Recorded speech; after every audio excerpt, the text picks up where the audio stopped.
Imagine estar dirigindo tranquilamente numa estrada deserta quando de repente tudo começa a dar errado. O carro quebra, você tem que andar no meio do nada, literalmente em busca de ajuda, e a única coisa que você encontra é um monte de canibal assassino querendo te pegar.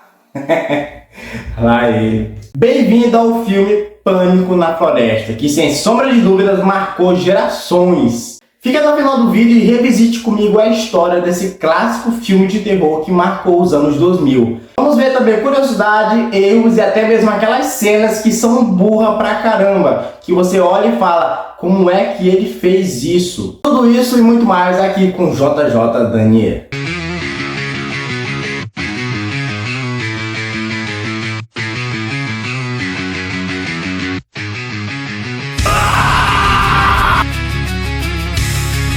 Ser perseguido no meio de uma floresta que fica a mais de 100 km da cidade ou vila mais perto é sem sombra de dúvida uma coisa esquisita e no mínimo louca de se acontecer. Mas sabe o que é mais louco ainda do que tudo isso?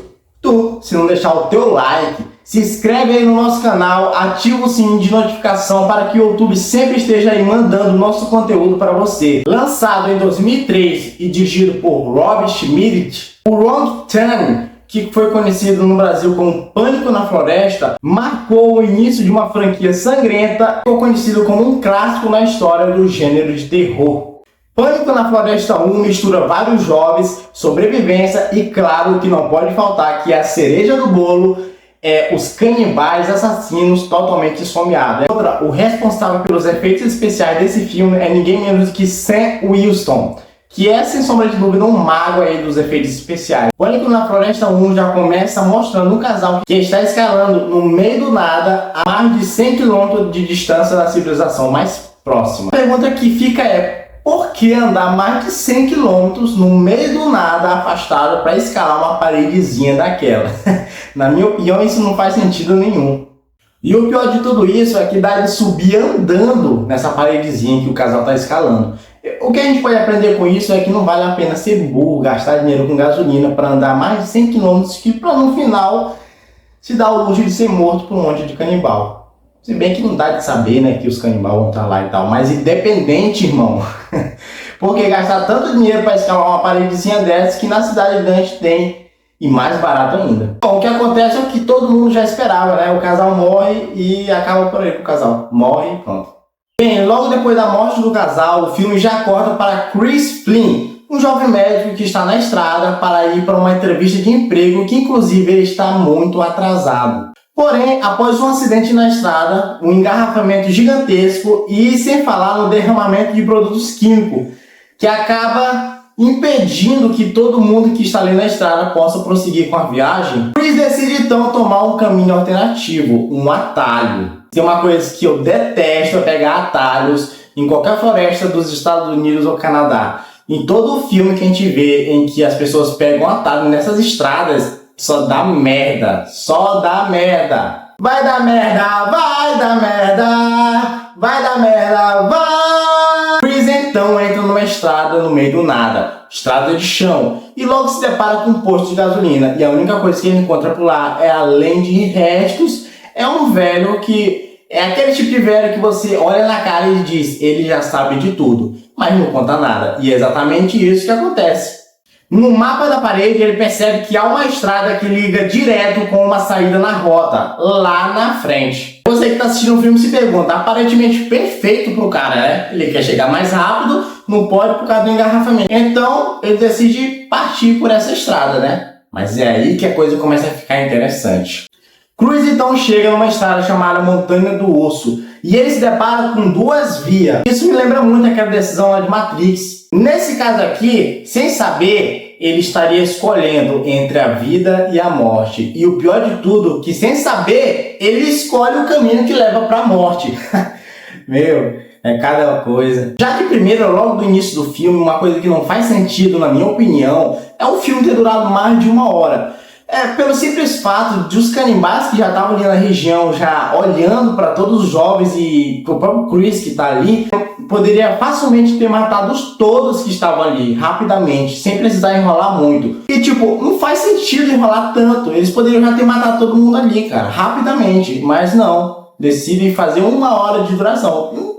Na verdade é um filme, né? Então tem que ter enrolação. E Chris então na estrada de chão, quando se distrai por 1 milésimo de segundo, acaba colidindo com um outro carro que estava no caminho. E conhece um grupo de jovens que estavam indo acampar. Jess, Carly, Scott e o casal que sempre morre primeiro, Ivan e Francine. Eles decidem sair para procurar ajuda, andando floresta dentro, mas o casal Ivan e Francine decide ficar para trás. E claro que são os primeiros a morrer. E depois de um tempo andando, acabam encontrando uma cabana velha e abandonada no meio do nada, cheia de carros quebrados ao redor e com uma estranheza sinistra no ar. Se tem uma coisa que nunca se deve fazer é invadir uma casa no meio do nada, que é estranha e totalmente ameaçadora. Aí vocês pensam, eles vão para mais longe possível daquela casa, já que aquela casa é totalmente sinistra e transmite um certo perigo no ar. Mas não, galera, eles fazem o pior que isso, eles decidem entrar dentro da casa. E aí que a cena começa a ficar mais esquisita ainda, porque lá dentro da cabana eles começam a se deparar com coisas sinistras e estranhas, no mínimo. E mais à frente um pouco eles acabam encontrando não apenas restos mortais de pessoas, mas também um corpo humano dentro de uma banheira. E não demora muito para que os donos da cabana cheguem. 3 dedos, dentes cerrados e o olho de um. Os 4 na cabana se veem sem saída, uma vez que não pode sair e deve se esconder. Os jovens ficam escondidos e assistem enquanto seus amigos são mortos e mutilados. E é um momento quando os 3 canibais dormem, eles aproveitam para tentar fugir, mas acabam que eles acordam e botam eles para correr. Enquanto eles fogem dali, claramente sendo perseguido pelos canibais, uma das cenas que mais me chama a atenção nesse momento é a cena que a Carly começa a enrolar, deitada no chão, como se não tivesse canibais e assassinos atrás deles. Na minha opinião, isso é muito idiota da parte dela. Se fosse eu, por exemplo, já tinha deixado ela lá no chão e saía correndo o mais rápido que eu podia. Pelo menos eles iam ficar entretidos um pouco enquanto pegavam ela, né? Acho que dava tempo e eu ganhava um pouco de tempo para fugir. A essa altura do campeonato, o filme mostra uma das cenas mais burras, na minha opinião, e mais sem sentidos. E eu vou já te explicar o porquê. Antes disso, já se inscreve no nosso canal, deixa o like e compartilha com todos os seus amigos que ainda não assistiram Pânico na Floresta 1. Eles decidiram então fazer um plano. E o plano era bom, acredite galera. Pegar o caminhão enquanto um distraía os canibais. Era bom. Até aí, tudo bem. O que todo mundo não esperava era o Scott sair desesperado correndo, tentando distrair sem necessidade nenhuma, somente para procurar a morte. Galera, essa cena é uma daquelas cenas que você sente tanta raiva, porque tipo, cara, não tem necessidade da pessoa morrer em vão, sair correndo à toa, não tem necessidade disso. E outra coisa sinistra é qual a necessidade dos canibais deixar o corpo do Evan, sim, aquele cara que morreu lá no começo, na frente, dentro do caminhão. Não faz sentido nenhum, gente. Ele pegou o corpo da menina, levou pra dentro, tratou e tudo bem. Mas o corpo do cara deixou lá dentro só para os amigos deles ver o corpo dele lá dentro. Não faz sentido nenhum. Scott, que fugiu e saiu correndo feito besta, foi morto por várias flechas em seu peito. O mais engraçado dessa cena é a Carly pedindo para eles voltar para pegar o corpo morto do namorado. Volta, Carly. Volta só você. Eu mesmo já estaria tão longe. Primeiramente, eu nem estaria dentro dessa floresta para início de conversa. Nem de floresta eu gosto. Eu só moro no interior porque eu gosto muito menos de cidade. O plano deu certo. Eles pegaram o carro e estavam fugindo. Até aí tudo bem. O negócio complica quando a estrada fica interditada com árvores caídas. É como se os canibais já soubessem que isso poderia acontecer. Então eles pensaram, vamos cortar umas árvores aqui rapidamente, porque ainda dá tempo de cortar a árvore, né? E deixar o caminho interditado para que eles não fujam. Porque, na minha cabeça, aquele caminho pelo qual eles fugiram é o mesmo caminho pelo qual os canibais vieram. Ou eu tô errado? Deixa nos comentários o que tu acha.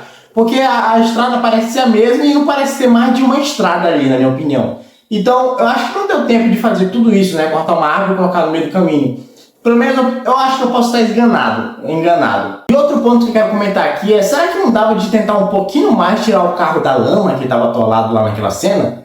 Será? Porque a gente vê mais tarde que os canibais aparecem com o carro, né? Inclusive é o mesmo carro que no final os sobreviventes fogem e vão embora. Então, será que não dava de tentar um pouquinho mais e dar meia volta, alguma coisa? Não, eles decidem sair do carro sem tentar muito e ir embora no meio do mato, que já está quase anoitecendo. E então eles continuam caminhando no meio da mata. E em um determinado momento, o Chris é quase pego por uma armadilha de urso. Essa cena é curiosa, porque a reação da Carly, aquela que perdeu o namorado, é da gargalhada, assim, galera. Ela literalmente começa a rir do nada ali. Claramente não é uma boa ideia dar gargalhadas e risadas altas no meio do nada, quando se tem vários assassinos canibais atrás de vocês. Um segundo passa e eles decidem parar um pouco para descansar. Até aí tudo bem, né? Uma descansada rápida, todo mundo merece. Mas precisava deitar no chão e ficar relaxado, como se estivesse no spa. E ainda mais, como se não tivesse um assassino canibal atrás de você. Isso é muito sinistro, cara. Porque se fosse eu, nem pararia para descansar. Se bem que eu tô meio doente, né? Não tô conseguindo andar direito. Bem, dado isso, logo eles encontram uma torre de comunicação de rádio.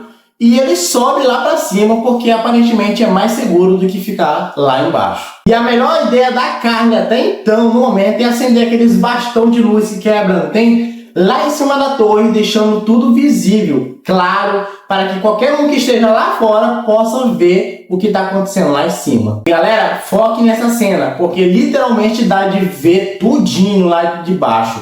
A janela fica literalmente clara, irradiando luz de todos os lados. Logo são descobertos, os assassinos tentam subir na torre para pegar eles, mas não dá certo. Então o que os assassinos fazem? Taca fogo na torre. A torre começa a pegar fogo e a ideia que eles têm é literalmente pular lá de cima da torre, em cima das árvores. Até aí tudo bem, é aquele velho ditado, né? O que a gente deve fazer para sobreviver? Então a gente tem que fazer de tudo aí para sobreviver, né? O que a gente achar mais lógico. Mas a coisa começa a ficar interessante agora, porque o primeiro a pular é Chris. A segunda a pular é a Carly, que quase leva o farelo. O mais louco nessa cena aí é a Jessie que pula de costa com tudo. Porque tipo assim, cara, tu tá em cima de uma torre e tu vai pular no meio de árvores. Tu não vai pular de costa. É burra ou o quê? Não tem como a pessoa pular de costas e cair de frente, como aconteceu lá. E o pior de tudo nessa cena é que ela pula de costa e na hora que ela bate de coluna... Gente, sério, foque na cena. Ela bate de coluna no galho da árvore. Aquilo ali quebraria a coluna dela, se fosse na vida real. Mas não, em vez de quebrar, ela gira e consegue pegar a tempo o galho da árvore. Cara, isso não existe na vida real. Era pra ela... Isso... Eu não consigo nem explicar. Vamos continuar. Galera, até aqui os três sobreviveram. Pularam lá de cima da torre, nas árvores, sobreviveram, não aconteceu nada. A menina não quebrou a coluna, tá tudo bem. Então o que eles fazem? Decidem andar pelas árvores para tentar fugir dos canibais, que logo também sobem nas árvores para correr atrás deles. Gente, e tem uma cena nesse momento aí que é literalmente aquele tipo de cena que te dá raiva, sabe? Porque a Carly sabe que tem um assassino atrás dele. E ela fica, tipo, receosa em atravessar de um galho para o outro. Tudo bem, né, que tem pessoa que tem medo e tal. Mas precisava ficar de costa para a árvore. E pior, encostada na árvore. Gente, isso é se entregar para a morte, né? Porque o assassino tá atrás. Ela encostada na árvore ali, ficava literalmente exposta. Vamos continuar. E ela leva o farelo. Ela é morta, cara. O mais inteligente de todos ali naquele grupo, claramente, é o Chris, que logo arquiteta de um plano e galera, o plano até que é bom. E acaba que dá certo também, né? Ele literalmente puxa um galho grosso, não muito grosso, né? Pra ele dar conta de puxar. Mira no canibal e solta com tudo. Literalmente joga o canibal. Eu acho que aquele canibal caiu de uma altura de mais de 8 metros. Não era para ele ter sobrevivido àquela queda. Ainda mais do jeito que ele caiu, não era para ter sobrevivido. Mas calma aí que tu vai entender o que eu tô querendo falar aqui. E o bom dessas cenas das árvores é que literalmente essa floresta tem árvores infinitas. Tá, tudo bem que é uma floresta, não tem muitas árvores, mas todas as árvores devem andar por cima. É no mínimo esquisito, na minha opinião. Mas quem sou eu pra julgar, né? Eu não conheço nenhuma das árvores lá do Canadá, então eu não posso falar nada. E depois de tudo isso que aconteceu, enfim, chegamos na cena da cachoeira. E galera, essa cena é uma das coisas mais sem sentido do filme até o momento. É claro que a gente viu várias coisas sem sentido até agora, mas essa aqui, na minha opinião, é a coisa que... Na vida real isso não acontece, gente. O que me dá raiva no filme de terror... Observação, eu amo filme de terror, mas o que me dá raiva no filme de terror é que as coisas sem sentido que na vida real seria totalmente diferente, lá nos filmes dá certo, só porque é filme. É por isso que eu gosto de premonição, é por isso que eu gosto de premonição. A morte não facilita, a morte lá em premonição não facilita, ela mata sem piedade, não deixa sobrevivente nenhum. Que negócio é esse de sobrevivente o quê? Vai morrer todo mundo. Bem, eles se escondem atrás da cachoeira. Até aí tudo bem, né? Eles ficam invisíveis de certa forma, porque os canibais são burros bastante para não pensar. Será que eles estão atrás dessa cachoeira? Não, os canibais não pensam nisso, então eles passam adiante.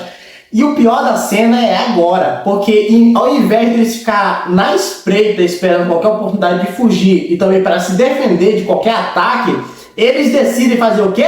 Dormir. É, galera, os caras, o Chris e a menina dormem lá como se não tivesse sendo perseguido por canibais assassinos. E claramente, como é filme de terror e eles são os protagonistas, o filme não vai acabar ali, né? Eles vão dormir, tirar o cochilo e acordar e tá tudo bem. Aí eles acordam, decidem partir. E quando enfim eles conseguem enxergar a estrada, depois de ter andado milhares de quilômetros, eles enfim enxergam a estrada, os canibais enfim aparecem.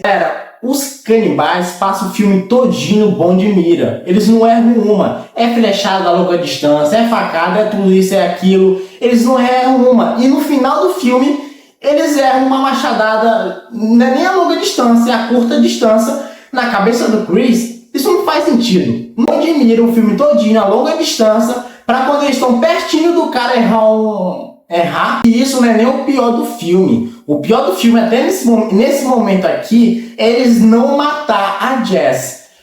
Tá, vamos supor, por um milésimo de possibilidade possível, que eles quisessem a Jess viva, o que não é o caso. Gente, é um filme de terror. E eles são canibais, eles têm que matar. Mas não, eles passam o filme todinho tentando matar a Jess pra no final do filme levar ela viva para a cabana novamente. E o que falar dessa cena do carro do policial, onde claramente no arco do canibal tinha apenas uma flecha. Ele atira uma flecha contra o Chris. E quando a câmera foca lá no banco do carro, aparece duas flechas. Erro de gravação! Bem, o Chris então vai embora e o filme acaba. Não, galera, isso não acontece, pois ele decide voltar até a cabana na tentativa e numa infinita possibilidade da Jess estar viva para resgatar ela. Que cavalheirismo! Eu nem conheço essa garota. Se eu fosse ele, eu já estaria muito longe, aproveitar a oportunidade, cara. Eu nem conheço essa menina. Mas como é filme e eu não sou roteirista, é isso que acontece. Ele então vai buscar ela lá na cabana. A cena volta então lá para a cabana, onde terá um desfecho final. Onde Chris ataca então os dois canibais assassinos, invade a casa com um caminhão e ainda taca fogo em tudo. O embate é insano e muito difícil. E do nada, eles ficam literalmente ruins de mira. Gente, os caras não conseguem dar uma facada no Chris e eles são muito maiores que o Chris. O canibal que tinha morrido lá atrás, que tinha caído de cima da árvore, aparece vivo. E ainda ataca eles com tudo. Bem, galera, o Chris e a Jess então matam todos eles. Ou pelo menos quase isso. Já que eles ficam imobilizados no chão e depois a explosão fica responsável por terminar o trabalho. A casa literalmente explode com eles dentro. E eles já estavam quase mortos no chão mesmo. Então não é pra ele ter escapado dessa cena, né? Mas como o filme é sobre eles e eles são um dos protagonistas, então eles não vão morrer ali. Bem, tudo acaba dando certo no final pro Chris e pra Jess, que escapam vivos e bem, né? Eles conseguem escapar vivos e dão continuidade à sua... Do nada, uma cena foca na cabana, onde um policial vai até lá e tudo está destruído e queimado. E adivinha quem está vivo ainda? Pois é, aquele cara que caiu da árvore e deveria ter morrido. Uma coisa interessante nesse filme é que o roteiro original, o primeiro roteiro era mais sangrento ainda do que esse filme que a gente assistiu. Adivinha, galera, se você achou esse filme sangrento e horroroso, o primeiro roteiro escrito era mais ainda. E se eu te falar que os mutantes canibais do filme Pânico na Floresta foram inspirados em pessoas reais, na vida real? Tá curioso, né? Foram inspirados numa lenda escocesa de Salney Bean. Canibal que liderava uma família incestuosa nas cavernas no século XVI. Sabia dessa história? Quer saber mais sobre ela? Deixe nos comentários se tu gostaria que eu trouxesse detalhadamente essa história aqui para vocês. Mas me conta aí nos comentários, já assistiu Pânico na Floresta 1? Ou todos os 7? Porque não foi só um, galera, foram muitos filmes. Qual o teu preferido e qual o pior de todos? Deixa aí nos comentários. Mas antes de mais nada, já se inscreve no nosso canal, ativa o sininho de notificação para você sempre receber os nossos vídeos. Deixa o like, aquele like poderoso, senão os caras de Pânico na Floresta vão atrás de tu. E compartilha com todos os seus amigos que ainda não assistiram Pânico na Floresta. Muito obrigado e até o próximo vídeo.